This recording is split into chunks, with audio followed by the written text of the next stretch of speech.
কে কে ওখানে? কে ওখানে? কে ওখানে?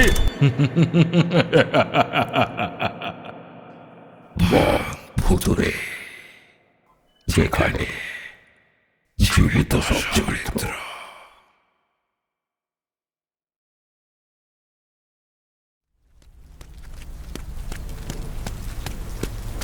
ভয়ঙ্কর রাত, চারিদিকে তুমুল বৃষ্টি। গ্রামটার নাম কাশীপুর। কোথাও কোনো লোক কেন, কোনো প্রাণীরও দেখা নেই। প্রবল বৃষ্টিতে ডুবে গেছে পুরো গ্রামটা। এত বৃষ্টিতে একজন মধ্যবয়স্ক লোক সুটেড বুটেড হয়ে বৃষ্টিতে ভিজতে ভিজতে দৌড়ে দৌড়ে আসছে। যদি কোথাও একটু শেল্টার নেওয়া যায়। লোকটাকে দেখেই মনে হচ্ছে খুব ভয় পেয়ে দৌড়চ্ছে। শহর থেকেই এসেছে, বোঝা যাচ্ছে। কেউ বা কারা তাড়া করেছে লোকটাকে। হঠাৎ মাঝ রাস্তায় হুমড়ি খেয়ে পড়ে যায় লোকটা। কাদামাখা রাস্তায় পড়ে গিয়ে লোকটা দেখে সামনে কেউ একজন এগিয়ে আসছে তার দিকে। বৃষ্টির মধ্যে আবছা, বোঝা যাচ্ছে কোনো মানুষ নয়, কোনো প্রাণীও নয়, এক পিশাচ। চোখ থেকে ঠেলে বেরোচ্ছে আগুন। আর বিশেষ কিছু দেখতে পেল না লোকটা। কোনো রকমে উঠে আবার দৌড় দেয়। দৌড়তে দৌড়তে এক চায়ের দোকানে এসে ঢোকে। এই দুর্যোগের রাতে চায়ের দোকানটা খোলা দেখে একটু অবাকই হয়। কোনো রকমে চায়ের দোকানে ঢুকে পড়ে লোকটা। চায়ের দোকানে তখন একটা ইয়ং ছেলে, সেই দোকানের দেখাশোনা করছিল। ওই রকমভাবে ভিজে যাওয়া লোকটাকে দোকানে ঢুকতে দেখে ইয়াং ছেলেটাও বেশ অবাক হয়। এই দুর্যোগের রাতে যেখানে রাস্তায় কোনো মানুষ নেই, সেখানেই ভদ্রলোককে এইভাবে ভিজে অবস্থাতে দোকানে ঢুকতে দেখে সত্যিই অবাক হয় ছেলেটা।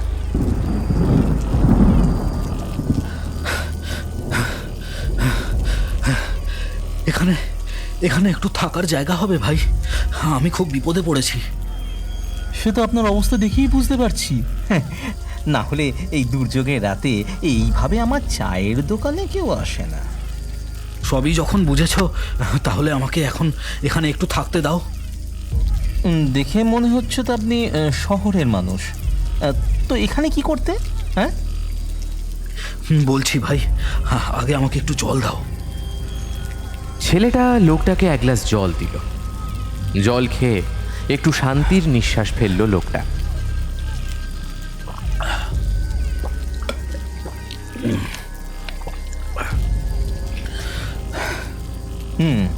আচ্ছা, এবারে বলুন তো কি হয়েছে? আমি আজকে কলকাতা থেকে এসেছি একটা বিশেষ কাজে। কাজটা হয়েও গেছে। রাতের ট্রেনে ফিরে যাওয়ার কথা ছিল, কিন্তু এই দুর্যোগের জন্য ট্রেন বাতিল হয়। আমি তাই ফিরে এসে থাকার একটা জায়গার সন্ধান করছিলাম। এমন সময় লক্ষ্য করি যে যেন আমাকে কেউ তাড়া করেছে। আমি তখন প্রাণপণে এই দুর্যোগে দৌড়তে থাকি, মাঝ রাস্তায় পড়ে যাই। তখন এই বৃষ্টিতে আবছা দেখতে পাই কে যেন আমার দিকে এগিয়ে আসছে। হ্যাঁ, তার চোখ দিয়ে যেন আগুন বেরোচ্ছে। তারপর দৌড়ে তোমার এই দোকানে পালিয়ে আসি। আমি বুঝতে পারছি না আমাকে এই দুর্যোগে কে এমনভাবে তাড়া করলো। হঠাৎ লোকটা দেখে তার পাশেই একজন চাদর মুড়ি দিয়ে বসে আছে। নড়ছে চড়ছে না। একটু ভয় পায় লোকটা। চায়ের দোকানে ছেলেটাকে জিজ্ঞেস করে, ইনি কে? এনাকে তো এতক্ষণ এখানে দেখিনি। উনি তো এখানেই বসেছিলেন। আসলে আপনি বুঝতে পারেননি, মিটমিটে আলো জ্বলছে তো দোকানে, তাই। লোকটা আর কিছু বলে না, একটু সরে বসে। উনি তো হারু কাকা, আমার দোকানেই থাকেন। আসলে বুঝলেন কি না, ওনার শরীরটা আজকে ভালো নেই, তাই চুপ করে বসে আছেন আর কি। ও আচ্ছা। তবে আজ আপনি খুব চোর বেঁচে গেছেন কাকু। আপনার ভাগ্যকে আমি সেলাম জানাই। বেঁচে গেলাম মানে? খুলে বলো তো কি ব্যাপার? ব্যাপারটা খুবই ভয়ানক, তবে খুলেই বলি আপনাকে। হ্যাঁ, এইরকম দুর্যোগের রাত্রে আমাদের গ্রামে এক পিশাচ বের হয়, মানুষ খায়। হ্যাঁ, অন্য সময় এই পিশাচকে গভীর রাতেও দেখা যায় না, কিন্তু এই রকম দুর্যোগ ঝড় বৃষ্টি হলে ওই পিশাচ রাত্রে বের হয়। আর আমাদের এই গ্রামে বুঝলেন কি না, সারা বছরই বৃষ্টিপাত লেগেই আছে। তাই এই রকম দুর্যোগের রাত্রে গ্রামে খুব একটা কেউ বের হয় না। তাই আপনাকে দেখে আমার সন্দেহ হলো। খুব ভালো হয়েছে জানেন তো, আপনি আমাদের কাছে চলে এসেছেন, না হলে কি যে হতো আপনাকে বলা দুষ্কর। লোকটা খুব ভয় পেয়ে যায়, কাঁপতে থাকে। ওরে বাবা, হ্যাঁ, আমার জীবনে এই রকম অভিজ্ঞতা এই প্রথম। এখন আমি কি করব ভাই? আমার তো খুব ভয় করছে। আপনি যখন এখানে এসে পড়েছেন না, তখন আর চিন্তা নেই। আমি আপনার থাকার ব্যবস্থা করে দিচ্ছি, বুঝলেন কি না। ভেতরেই আমার ঘর আছে, বুঝলেন তো। আমার মা নেই, একমাত্র বাবা থাকেন। হারু কাকাকে বলে দিচ্ছি, উনি আপনাকে আমার বাবার ঘরে নিয়ে যাবে। ওখানেই আপনি আমার বাবার সাথে সারাটা রাত ধরে থাকবেন, কেমন? তুমি আমাকে বাঁচালে ভাই, তোমাকে যে কি বলে ধন্যবাদ দেব ভাষা নেই আমার। আরে কাকু, আপনি আমার বাবার মতো, এমন বলে লজ্জা দেবেন না আমাকে। হারু কাকা, তুমি একটা কাজ করো, তুমি কাকুকে নিয়ে যাও আমার বাবার ঘরে। কাকু, আপনি যান, হারু কাকার সাথে যান। কোনো অসুবিধা হলে ওনাকে বলবেন, ঠিক আছে? আমি এবার দোকান বন্ধ করব, কেমন? ঠিক আছে ভাই। চাদর মুড়ি দেওয়া হারু কাকু লোকটাকে নিয়ে ভেতরে চলে যায়। ভেতরে ঢুকেই লোকটার বুকের ভেতর ছ্যাঁত করে উঠল। ঘরের ভেতরটা বেশ অন্ধকার। ঘরের ভেতরে প্রচুর অলিগলি। মিটমিটে একটা আলো জ্বলছে, তবে খুব পরিষ্কার কিছুই দেখা যাচ্ছে না। এই রকম বাড়ি আগে তো দেখিনি। বাড়ির ভেতরে এত অলিগলি। কোথায় যাচ্ছি হারু কাকু? হারু কাকার মুখে কোনো সাড়া শব্দ নেই, তিনি হেঁটেই চলেছেন। হঠাৎ একটা বাদুড় লোকটার মাথার উপর দিয়ে চলে গেলে লোকটা খুব ভয় পেয়ে যায়। চলতে চলতে আরও একটার পর একটা গলি পার করতে থাকে লোকটা। এতটা সময় পর এবার লোকটা ভয় পেতে শুরু করেছে, রীতিমতো ঘামতে থাকে সারা শরীর। বাড়ির ভেতরটা একদম ভুতুরে। শেষে একটা ঘরে নিয়ে আসে হারু কাকা লোকটাকে। এই ঘরের ভেতরে ঢুকে রীতিমতো চমকে যায়। কি এলাহি ঘর, কি এলাহি সব ব্যবস্থা। ঘরের একদিকে এলাহি খাবার রাখা আছে, লুচি আলুর দম থেকে শুরু করে মাছ, মাংস, মিষ্টি, লস্যি, ফল, আরও কত কি। লোকটার মাথা ঘুরে যাওয়ার জোগাড় এই ব্যবস্থা দেখে। ঘরের ভেতর এক অদ্ভুত সুন্দর গন্ধ ম ম করছে। এই বিপুল পরিমাণ খাবার দেখে লোকটা খিদের জ্বালায় আর কোনো দিকে না তাকিয়ে গোগ্রাসে খেতে থাকলো। মাথার ওপর পাখা চলছে, ঘরের আলোটাই যা মিটমিট করে জ্বলছে, এই যা। বাকি সব যেন রাজপ্রাসাদের মতো ব্যবস্থা। হারু কাকা ঘরেরই এক কোণে বসে রইল চাদর মুড়ি দিয়ে। লোকটা মনের আনন্দে খাওয়া হয়ে গেলে সামনেই সুন্দর হাত ধোয়ার জায়গা, সেখানে ভালো করে হাত ধুলো। সামনের টেবিলে অনেকগুলো মিষ্টি পান, তারই মধ্যে থেকে দুটো মিষ্টি পান মুখে দিয়ে চিবোতে চিবোতে বিছানায় গেল। তারপর বলল, এখানে না এলে জানতেই পারতাম না এত সুন্দর রাজপ্রাসাদের মতো বাড়ি আছে। হারু কাকা, আপনি এখন যান, আমি একটু ঘুমোবো। আমার আর কিছু দরকার লাগবে না। বলছি, ওই ছোকরাটার বাবা কই? ওনাকে তো দেখছি না। হারু কাকা উঠে দাঁড়ায়, লোকটার কাছে আসতে থাকে। লোকটা হারু কাকাকে বলে, কি কিছু বলবেন? হারু কাকা লোকটার সামনে গিয়ে চাদরের ভেতর থেকে বিশাল নখযুক্ত জানোয়ারের মতো হাত বের করে অদ্ভুত গলায় বলে, খাওয়া হয়ে গেছে তো, এবার চলুন আমার সাথে। লোকটা ওই হাত দেখে ততক্ষণে কাঁপতে শুরু করেছে। কে কে কে আপনি? কোথায় যাব? চারিদিকে একটা ভুতুড়ে আওয়াজ, লাইট জ্বলছে নিভছে। হারু কাকা চাদর মুড়ি খুলতেই লোকটার প্রাণ যায় যায় অবস্থা হয়ে যায়।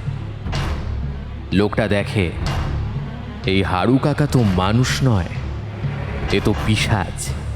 যে পিশাচ তাকে তাড়া করেছিল। সেই লাল চোখ, হারু কাকা ওরফে সেই পিশাচটা লোকটাকে গলা টিপে সেখানেই মেরে দেয়। লোকটা পালাবার অনেক চেষ্টা করেও পিশাচের হাত থেকে মুক্তি পায় না।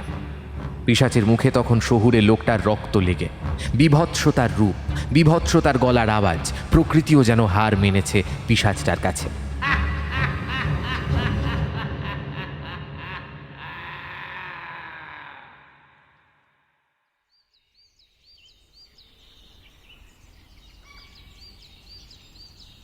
পরদিন সকালবেলা চায়ের দোকানে ছেলেটার কাছে সবাই চা খেতে এসেছে।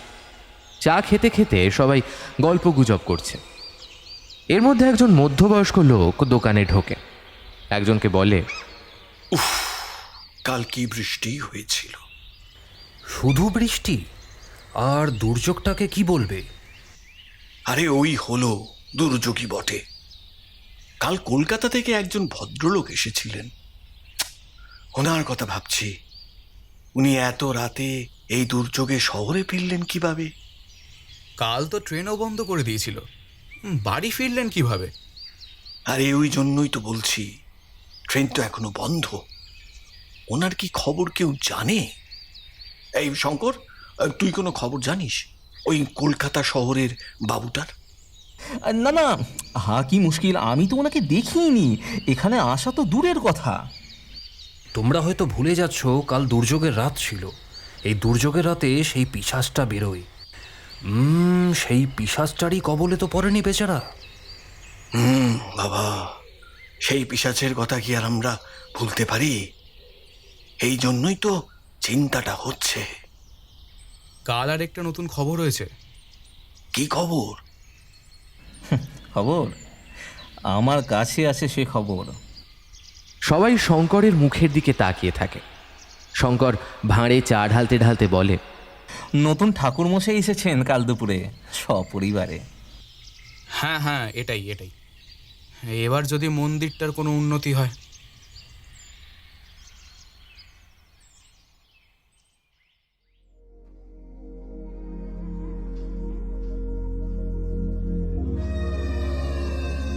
এদিকে নতুন ইয়ং ঠাকুরমশাই চারিদিকে ঝোপঝাড়ের মাঝখানে অনেক বছরের পুরনো মন্দিরের ভেতর সব কিছু দেখে নিচ্ছে। ঠাকুরমশাইয়ের সাথে গ্রামের আরও 2-3 জন আছে। তাদের একজন বললেন, আপনি যে নিজে ইচ্ছে দেখিয়ে এই মন্দিরের উন্নতির জন্য কলকাতা ছেড়ে এই গ্রামে এসেছেন, আমাদের কথা ভেবেছেন, তার জন্য আপনাকে কোনো ধন্যবাদ দেওয়াই যথেষ্ট নয়। না না, এই সব কথা বলে আমায় লজ্জা দেবেন না। আমরা সবাই মিলে এই মন্দিরটাকে পুনর্জীবন দেব, যাতে গ্রামের মঙ্গল হয়। সবই ঠিক আছে ঠাকুর মশাই, কিন্তু রাতের দিকে এই মন্দির কেন? এই তল্লাটে কেউ আসে না, আর ঝড় বৃষ্টি হলে তো কথাই নেই। আমি সব খবর নিয়ে এই গ্রামে এসেছি। আমি বুঝতে পারছি আপনি কি বলতে চাইছেন। ওই পিশাচ আমার কোনো ক্ষতি করতে পারবে না, আপনারা নিশ্চিন্তই থাকুন। আপনি যে জানেন এটাই রক্ষা, তাও বিষয়টা একবার জানিয়ে রাখলাম। আচ্ছা, গ্রামের সবাইকে জানাতে হবে তো, কাল এই মন্দিরে পুজো হবে, আর এই পুজোয় গ্রামের প্রত্যেকটা মানুষকে উপস্থিত থাকতে হবে এই মন্দিরে। এতে সবার মঙ্গল হবে। আজকেই সবাইকে জানিয়ে দেওয়া হবে। চলুন গ্রামটা একটু ঘুরে দেখব। ঠাকুরমশাইকে নিয়ে সবাই গ্রাম ঘুরে আসতে গেল। গ্রাম দেখতে দেখতে গ্রামের লোকেদের সাথে কথা বলতে বলতে অনেক রাত হয়ে গেল। আকাশের অবস্থাও ভালো নয়, একটু পরেই ঢালবে। ঠাকুরমশাইকে এই অবস্থায় কেউই একা বাড়ি ফিরতে দিতে চাইছিল না। প্রায় জোর করেই ঠাকুরমশাই একা ফেরার পথে রওনা হন। মাঝ রাস্তায় শুরু হয় বৃষ্টি। ঠাকুরমশাই ঝোপঝাড়ের মধ্যে দিয়ে হাঁটতে শুরু করে একবার মন্দিরে ঢোকেন। আরো ভালো করে দেখে নেন মন্দিরের ভেতরটা। মন্দির থেকে বেরিয়ে ছাতা মাথায় নিয়ে এবার সোজা বাড়ির দিকে রওনা হন ঠাকুরমশাই। গ্রামের একটাও লোক নেই রাস্তায়। এমন সময় ঠাকুরমশাইয়ের পথ আটকে দাঁড়ায় একটা কুচকুচে কালো বেড়াল। বেড়ালটা ঠাকুরমশাইয়ের দিকে একভাবে তাকিয়ে থাকে। ঠাকুরমশাই তাড়াবার চেষ্টা করেন, কিন্তু কিছুতেই বেড়ালটা সরে না সেখান থেকে। আর যতবার ঠাকুরমশাই পাশ কাটিয়ে চলে যাওয়ার চেষ্টা করে, ততবার বেড়ালটা তেড়ে যায় ঠাকুরমশাইয়ের দিকে। বেড়ালটার চোখ দুটো কটকটে লাল। ঠাকুরমশাই তাও ভয় পান না, দাঁড়িয়ে থাকেন, দেখতে চান বেড়ালটা শেষ পর্যন্ত কি করে। বেড়ালটা ঠাকুরমশাইয়ের দিকে ধীরে ধীরে এগোতে থাকে। ঠাকুরমশাই চুপ করে দাঁড়িয়ে আছে। বেড়ালটার মুখটা কেমন যেন হতে থাকে। হঠাৎ দেখা যায় বেড়ালটার মুখের দুপাশ দিয়ে রক্ত বেরোচ্ছে। ঠাকুরমশাই বুঝতে পারেন পরিস্থিতি ভালোর দিকে এগোচ্ছে না। এই বেড়ালই হয়তো পিশাচ। ঠাকুরমশাই আর দেরি না করে মন্দিরের দিকে ছুটে মন্দিরের ভেতর ঢুকে যান। বেড়ালটাকে আর দেখতে পাওয়া যায় না, কিন্তু সে যে সামনেই আছে তার উপস্থিতি সে বারবার বুঝিয়ে দেয়। ঠাকুরমশাই মন্দির থেকে আর বেরোতে পারেন না। বৃষ্টি আরো জোরে পড়তে শুরু করে। ঠাকুরমশাই কি করবেন ভেবে পান না। হঠাৎ লক্ষ্য করেন একটা মানুষের মতো ছায়া চাদর মুড়ি দিয়ে মন্দিরের বাইরে কেউ দাঁড়িয়ে আছে। কে কে ওখানে? সামনে আসুন। কোনো সাড়া নেই। নিজেকে ছায়াটা আড়াল করে মন্দিরের বাইরেই দাঁড়িয়ে থাকে। ঠাকুরমশাইও ছাড়ার পাত্র নন, কিন্তু ঠাকুরমশাই কি করবেন ভেবে পান না। এদিকে দুর্যোগ আরো বাড়তে লাগলো। ছায়াটা সেইভাবেই দাঁড়িয়ে থাকে। ঠাকুরমশাইও মন্দিরের বাইরে বেরোতে পারেন না।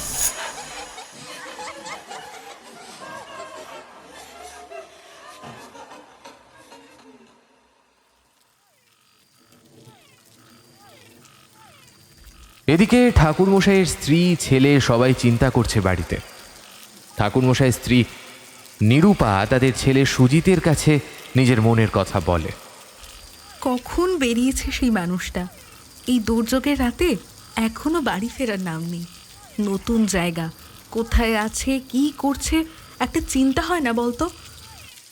আমি একবার দেখে আসবো মা।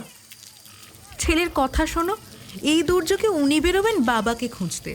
কোনো দরকার নেই, উনি ঠিক চলে আসবেন। মা, শুনেছি এই ঝড় বৃষ্টিতে এই গ্রামে নাকি পিশাচ বের হয়। ওইটাই তো ভয় হচ্ছে। এমন সময় দরজায় জোরে জোরে কে যেন ধাক্কা দেয়। নিরূপা এবং সুজিত দুজনেই দুজনের দিকে তাকায়। যাই, তোর বাবা এলো মনে হয়। মা, সাবধানে খুলবে কিন্তু। নিরূপা আর কোনো দিকে না তাকিয়ে দরজাটা খোলে। ঠাকুরমশাই হন্তদন্ত হয়ে ঘরে ঢোকেন, তারপর নিজেই দরজা বন্ধ করে দেন। বাইরে প্রচণ্ড বৃষ্টি হচ্ছে। উফ, কি হয়েছে? তুমি এইভাবে দরজাটা বন্ধ করে দিলে কেন? চুপ, একদম চুপ করো। কেন গো? এই গ্রামের ওই পিশাচটা আমাকে তাড়া করেছিল। আমি কোনো রকমে মন্ত্র বলতে বলতে পালিয়ে আসি। মা, কি কি বলছো তুমি? তোমাকে তখনই বলেছিলাম বিকেল বিকেল বাড়ি ফিরে এসো, তা না সারাদিন বাইরে থেকে এখন এই দুর্যোগের রাতে বাড়ি ফিরলে? তোমাকে তো গ্রামবাসীরাও সাবধান করেছিল। তুমি কোনো কথা কি শোনো আমার? যদি কিছু একটা হয়ে যেত? বাবা, পিশাচটাকে কেমন দেখতে ছিল? দাঁড়া দাঁড়া, আমাকে একটু ঠান্ডা হয়ে বসতে দে, সব বলছি। এমন সময় নিরূপা দরজার দিকে তাকায়।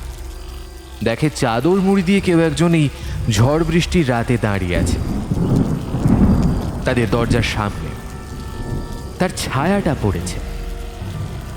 ওইটা ওইটা কিসের ছায়া গো? তিনজনেই ছায়াটাকে দেখতে থাকে, চোখ বড় বড় করে। সরে আসো, সরে আসো বলছি, ওইটাই তো পিশাচ। কি বলছো তুমি? সে এখানে চলে এসেছে। একদম একদম চুপ করে থাকো। এর মধ্যেই ঘর অন্ধকার হয়ে যায়। লোডশেডিং। হঠাৎ দরজাটা খুলে যায়। ঠাকুরমশাই সময় নষ্ট না করে আর একটা ঘরে লুকিয়ে পড়ে। তারা ভেতরের ঘর থেকে দেখতে থাকে পিশাচটা বাড়িতে ঢুকছে।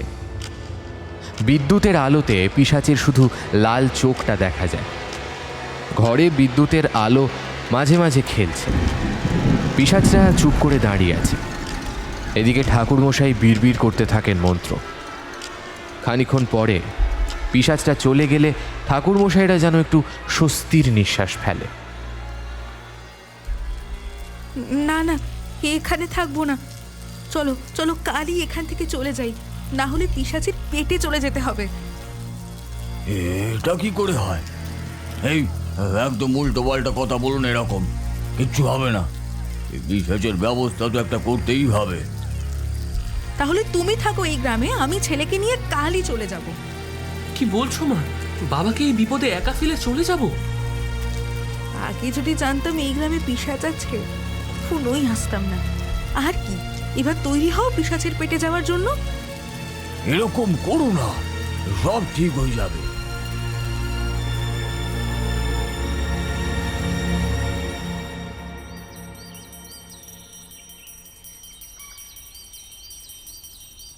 পরদিন সকালবেলা মন্দিরে খুব বড় করে পুজো হচ্ছে। সারা গ্রামের লোক এসেছে। ঠাকুরমশাই পুজো করছে। ঠাকুরমশাইয়ের বউ ছেলেও উপস্থিত মন্দিরে। চায়ের দোকানের ছেলেটা শঙ্করও এসেছে এই পুজোতে। জাঁকজমক করেই পুজো হচ্ছে। চারিদিকে চন্দনের গন্ধ, ধোঁয়াতে ভরে আছে জায়গাটা। আজ থেকে প্রত্যেক দিন সন্ধ্যাবেলায় মন্দিরে প্রদীপ জ্বলবে, যেটা এতদিন জ্বলেনি। সবাই ঘাড় নেড়ে সম্মতি জানায়। পুজো শেষে যে যার মতো মন্দির থেকে বেরিয়ে বাড়ির দিকে রওনা দেয়। ঠাকুরমশাইও বাড়ি যাবে বলে প্রস্তুতি নিতে থাকেন। এমন সময় চায়ের দোকানের ছেলে শঙ্কর ঠাকুরমশাইকে বলে, ঠাকুরমশাই, একটা কথা জিজ্ঞাসা করতে পারি? হ্যাঁ, বলো।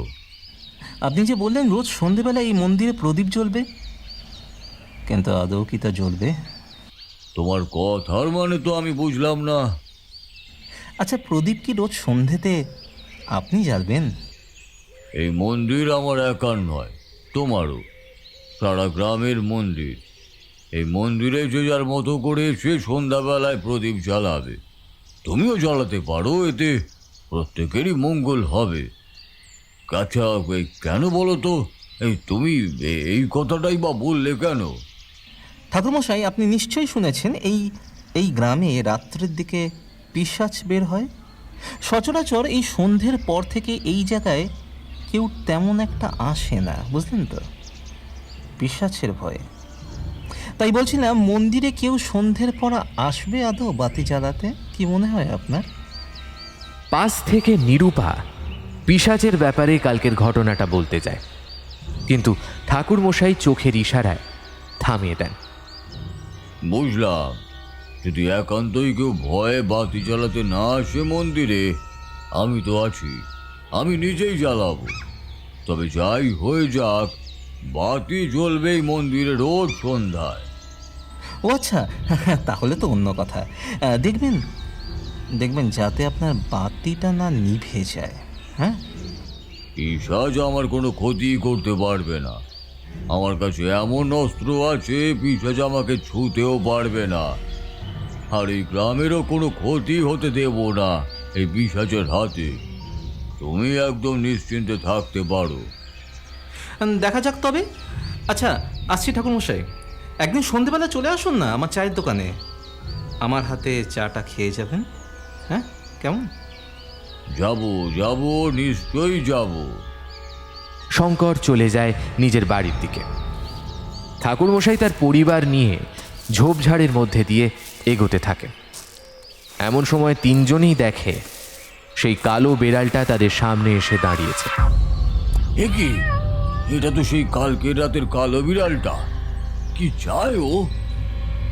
আমাকে তো বলনি এই বিড়ালটার কথা। না, বলা হয়নি।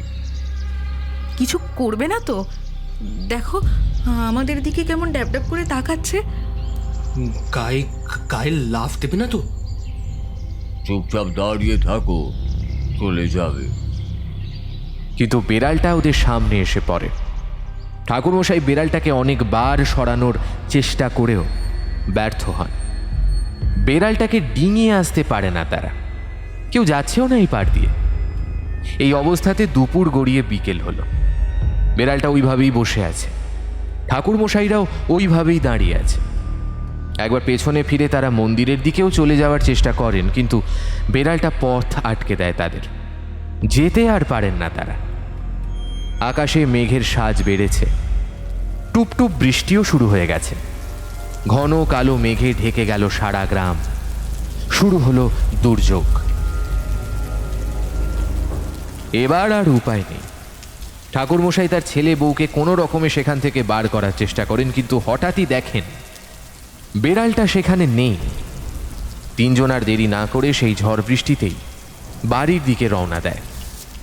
বাড়ির পথে যেতে যেতে তিনজনেরই মনে হলো এ তো অন্য রাস্তা, বাড়ির পথ তো এটা নয়। কি করে হয়? এদিকে বৃষ্টি কমে ঝড় শুরু হয়েছে। এটা কোন রাস্তা?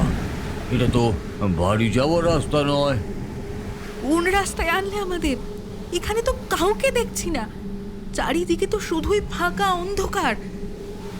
আমিও তো বুঝতে পারছি না রাস্তা হারিয়ে ফেললাম কিভাবে। দাঁড়াও, আমাকে একটু বুঝতে দাও জায়গাটা। বাবা, বাবা দেখো, ওইখানে কে দাঁড়িয়ে আছে? ঠাকুরমশাই দেখেন একটা ছায়া দাঁড়িয়ে আছে। ওমা, ওইটা ওইটা কে গো? সর্বনাশ করেছে। আর তাকিও না, যেদিকে দু চোখ যায় তাড়াতাড়ি পা চালাও, পিশাচ এসে গেছে।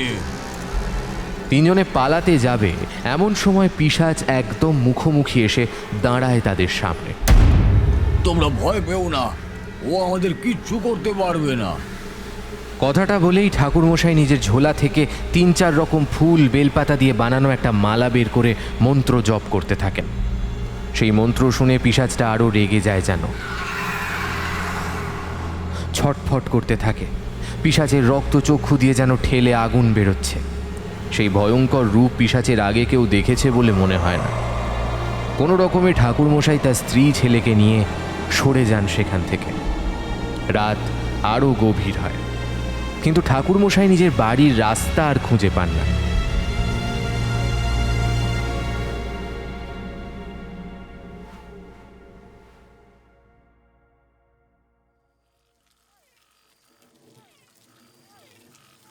হঠাৎ দেখলেন একটা চায়ের দোকান খোলা আছে। তিনজনে ছুটে যায় সেখানে। শঙ্কর তার দোকানে স্ত্রী পুত্র সহ ঠাকুরমশাইকে আসতে দেখে বলে, এ কি ঠাকুরমশাই, আপনার এই ঝড় বৃষ্টিতে এখানে কি ব্যাপার? আমরা আমাদের বাড়ি খুঁজে পাচ্ছি না, খুঁজতে খুঁজতে তোমার এখানেই চলে এলাম। আমাদের নিঃশ্বাস তাড়া করেছিল। সে কি কথা? দেখেছেন কি অবস্থা? আপনারা বসুন, এখানে বসুন, শান্ত হয়ে বসুন। এখানে আগে চা খান, তারপর আপনাদের বাড়ি পাঠানোর ব্যবস্থা করছি। আপনারা বসুন এখানে। খুব জোরে একটা বাজ পড়ল দোকানের কিছুটা দূরে। সবাই চমকে যায়, খুব ভয় পেয়ে যায় সবাই। চারিদিকে গা ছমছম করা পরিবেশ। শঙ্কর ঠাকুরমশাইদের জন্য চা বানিয়ে খাওয়ালো। ঠাকুরমশাইরা এবার উঠতে যাবে বাড়ি যাওয়ার উদ্দেশ্যে। বৃষ্টিও কমে এসেছে, রাতও হয়ে যাচ্ছে। ঠাকুরমশাই, আজ রাতে কি এখানে থেকে যাবেন? না না, তার দরকার নেই, বাড়িতে চলে যেতে পারবো। আর বৃষ্টিও তো ধরে এলো। ভেবে দেখুন ঠাকুরমশাই, সেই পিশাচ কিন্তু ওঁত পেতে রয়েছে আপনাদের জন্য। তাই বলছিলাম আর কি, আজ রাতটা এখানে কাটিয়ে কাল ভোর ভোর বেরিয়ে যাবেন। না না, কিচ্ছু হবে না, আমরা ঠিক আছি। আমরা ঠিক বাড়ি চলে যেতে পারবো। হ্যাঁ, আপনি তো একা নন ঠাকুরমশাই, আপনার পরিবারও আছে আপনার সাথে। তাই ভেবে চিন্তে একটু সিদ্ধান্ত নিন। ঠিক আছে বললাম তো, ওরা আমার সাথেই আছে, ওদের কিচ্ছু হবে না। আর রাতও হয়ে আসছে, দুর্যোগ বাড়লে তখন মুশকিল হয়ে যাবে। তাহলে আপনাদের বাড়িতে ঠিকঠাক পৌঁছে দেওয়ার জন্য আমি একজনকে সাথে আপনাদের পাঠিয়ে দিচ্ছি, কেমন? না না বাবু, কাউকে পাঠাতে হবে না, আমরা ঠিক চলে যেতে পারবো, তুমি একদম চিন্তা করো না। হঠাৎ ভেতর থেকে একটা মানুষের বিকট চিৎকারের আওয়াজ এলো। ঠাকুরমশাই চমকে উঠলেন। ভেতর থেকে কিসের একটা চিৎকারের আওয়াজ এলো না? কি হে, কিসের আওয়াজ? ও কিছু না, আমার বাবা অসুস্থ তো, তাই তাই শরীরে যন্ত্রণা হলে মাঝে মাঝে চেঁচাই এই রকম ভাবে। তখনই বাইরে থেকে গ্রামের দুটো লোক হন্তদন্ত হয়ে শঙ্করের চায়ের দোকানে ঢোকে। শঙ্কর, তুমি আমার বাবাকে দেখেছো? তোমার দোকানে একটু আগে চা খেতে এসেছিল কি? আরে কই না তো, কেন বলো দেখি? আর বলো না, বাবা বাড়িতে অশান্তি করে বাড়ি থেকে বেরিয়ে গেছে, তারপর আর বাড়ি ফেরেনি এখনো। কোথাও পাচ্ছি না বাবাকে, তাই তোমার দোকানে এলাম। বাবা তো তোমার দোকানে চা খেতে আসে, তাই ভাবলাম। আহা, তোমরাও বা ওনাকে দুর্যোগের রাত্রে কেন বাড়ির বাইরে যেতে বাধা দিলে না? কি বলি বলো তো তোমাদের? আচ্ছা, তোমরা কি জানো না এই দুর্যোগের রাত্রে গ্রামে কি হয়? হ্যাঁ, আরে আমি বাড়ি ছিলাম নাকি? উনি বাড়ি থেকে কখন বেরিয়েছেন? বাবা বেরিয়েছে এই সন্ধ্যের একটু আগে। এখানে এখানে আর দেরি করা চলবে না। তোমার বাবাকে যদি বাঁচাতে চাও ওই পিশাচের হাত থেকে, তাহলে এক্ষুনি চলো, আরো খোঁজাখুঁজি করতে হবে। হ্যাঁ, আর দেরি করা ঠিক হবে না। আমিও তোমাদের সাথেই যাব। শুধু আমার বউ ছেলেকে ঘরে পৌঁছে দিয়ে আসি। তুমি আবার? কথাটা থামিয়ে দেন ঠাকুরমশাই। তাহলে চলুন ঠাকুরমশাই, আমরাও আপনার সাথে যাব। চলুন। খুব সাবধানে সবাই, হ্যাঁ, খুব সাবধানে। ঠাকুরমশাইরা দেরি না করে বেরিয়ে পড়ল। ঠাকুরমশাইরা বেরিয়ে যাওয়ার পরই শঙ্কর দোকান বন্ধ করে ভেতরে ঢুকে গেল। সোজা পিশাচের ঘরে এলো সে। ঘরে চারিদিকে মানুষের হাড় কঙ্কাল ছড়িয়ে আছে। ঘরের মাঝখান করে পিশাচ বসে আছে, আর চাদর মুড়ি দেওয়া নেই গায়ে। সে এক বিভৎস রূপ পিশাচের, যে কেউ দেখলে তার গায়ের রোম খাড়া হয়ে উঠবে। শঙ্করকে দেখা মাত্র পিশাচ বলল, শঙ্কর, বস এখানে। একটা বুড়োকে মারতে পারছো না বাবা? এত আওয়াজ করছে কি করে? যাও এখন, ওরা বেরিয়েছে। আজ রাত্রে এই ঠাকুর মশাইকে না শেষ করে দাও, যাও। ঈশ্বর, শঙ্কর, এই পিশাচ তোমার বাবা? এর মানে কি শঙ্কর? আপনি এখানে? আপনি না চলে গেলেন? চলে গিয়েছিলাম, কিন্তু সেই চিৎকার কোনো অসুস্থ মানুষের ছিল না, বুঝতে পেরেছিলাম। নিজের বাবার অমন আর্তনাদে কোনো ছেলে স্থির থাকতে পারে না। সন্দেহ হয়েছিল, তাই ওদের পাঠিয়ে আমি একাই ফিরে এসেছি। ভালোই হয়েছে তুই এখানে না এলে, আমার বসে আনতে পারছিলাম না। তুই বেঁচে থাকলে আমাদেরই ক্ষতি। বসে তুই আমাকে এমনিতেও আনতে পারবি না শয়তান। আগে তোর প্রতিকার করি, তারপর তোর এই প্রতারক ছেলেকেও দেখছি। সারা গ্রামকে ঠকিয়েছে শঙ্কর। দেখুন ঠাকুর মশাই, আমি কাউকে ঠকাইনি। আমি আমি আমি প্রতিশোধ নিচ্ছি। হ্যাঁ, প্রতিশোধ এই গ্রামের মানুষদের ওপর, যে গ্রামের লোক আমার বাবাকে পিটিয়ে খুন করে, সেই গ্রাম আমি শেষ করে দিতে চাই। উনি খুন হয়েছিলেন কেন? আমার বাবা একজনের বাড়িতে চুরি করতে গিয়ে ধরা পড়ে। এর জন্য আমার বাবাকে গ্রামের লোকেরা পিটিয়ে খুন করে। সেই থেকে আমার মনে আগুন চলছে। যতদিন না এই গ্রামকে শেষ করছি, আমার বাবা কিছুতেই শান্তি পাবে না, কিছুতেই না। তার জন্য এই গ্রামকে কোনোভাবেই শেষ হতে দেব না আমি। তোমার বাবার এই পিশাচকে আজই ধূলিসাৎ করে দেব। কথাটা বলে ঠাকুরমশাই নিজের ঝোলা থেকে কিছু একটা বের করতে যাবেন, হঠাৎ সারা ঘর অন্ধকার হয়ে যায়। কাউকে দেখা যায় না। পিশাচের আসল রূপ তখন বেরিয়ে আসে। সে এক বিভৎস রূপ, যেন এক রাক্ষস। ঠাকুরমশাই মন্ত্র বলতে থাকেন জোরে জোরে, কিন্তু কোনো কাজ হয় না। ঠাকুরমশাই বুঝে যান তার মন্ত্র এখানে কাজ করবে না। এবার ঠাকুরমশাই ঘাবড়ে যান, কি করবেন ভেবে পান না। পিশাচ ততক্ষণে তার খেলা দেখাতে শুরু করেছে। ঠাকুরমশাইয়ের কাছে এগিয়ে এসে মারতে গেলেই ঠাকুরমশাই নিজের পৈতেটা পিশাচের চোখের সামনে টেনে ধরেন। পিশাচ দুহাত দিয়ে চোখ বন্ধ করে ছিটকে পড়ে। ঠাকুরমশাই এই সুযোগে ওই ঘর থেকেই গায়ত্রী মন্ত্র জোরে জোরে জপ করতে থাকে। পিশাচটা যেন উবে গেছে, তাকে আর দেখতে পান না ঠাকুরমশাই।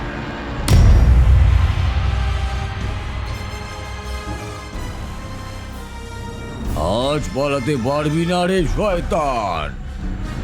হঠাৎ তিনি দেখেন কালো বেড়ালটা এখানে এসে উপস্থিত। ঠাকুরমশাইয়ের বুঝতে অসুবিধা হয় না পিশাচি এই কালো বেড়ালের রূপ নিয়ে আছে। হঠাৎ কালো বেড়ালটা ঠাকুরমশাইয়ের ওপর ঝাঁপায়, নখ দিয়ে আঁচড়ে দিতে থাকে ঠাকুরমশাইয়ের সারা মুখে। ক্ষতবিক্ষত হয়ে যায় ঠাকুরমশাইয়ের মুখ। এবার কোনো জপে আর কাজ হচ্ছে না, পিশাচ ফিরে আসে আসল রূপে। ঠাকুরমশাই বুঝতে পারেন এখান থেকে বেঁচে ফেরা আর সম্ভব হবে না, কিন্তু শেষ চেষ্টা একবার করতেই হবে। ঠাকুরমশাই তখন নিজের ঝোলা থেকে একটা দেশলাই বের করে ঘরের চারপাশে আগুন জ্বালিয়ে দেন। সেই আগুনের মাঝখানে বসে শক্তিশালী জপ করতে থাকেন। পিশাচরা এবার ছটফট করতে থাকে। ঠাকুরমশাই ঝোলা থেকে ঘি, চন্দন, কাঠ বের করে পিশাচের সামনেই যজ্ঞ শুরু করে দেন। পিশাচ আর অদৃশ্য হতে পারে না, এই ঘর থেকে আর পালাতেও পারে না, খালি চিৎকার করতে থাকে। ঠাকুরমশাই তখন মন্ত্র বলে অপেক্ষাকৃত বেশি শক্তিশালী হয়ে উঠেছে। চোখ মুখ পাল্টে যায় ঠাকুরমশাইয়ের। পিশাচ সেই আগুনের যজ্ঞের তেজ সহ্য করতে পারে না এবং নিজেকেও অদৃশ্য করতে পারে না। ঠাকুরমশাই একটা যজ্ঞের জ্বলন্ত কাঠ নিয়ে পিশাচের সামনে যান এবং তাকে প্রদক্ষিণ করতে থাকেন। পিশাচ পুড়তে থাকে এই যজ্ঞের আগুনে। পুড়তে পুড়তে একসময় পিশাচ ওখানেই মাটির সাথে মিশে যায়। সাথে সাথে গ্রামের মন্দিরের ঘণ্টা নিজে থেকেই বাজতে শুরু করে। ভোর হয়ে এলো প্রায়। পিশাচের সাথে লড়াই জিতে যখন ঠাকুরমশাই বেরিয়ে আসেন, তখন শঙ্করকে আর দেখা যায় না। কে যেন বলে ওঠে, আপনাকে নমস্কার ঠাকুরমশাই।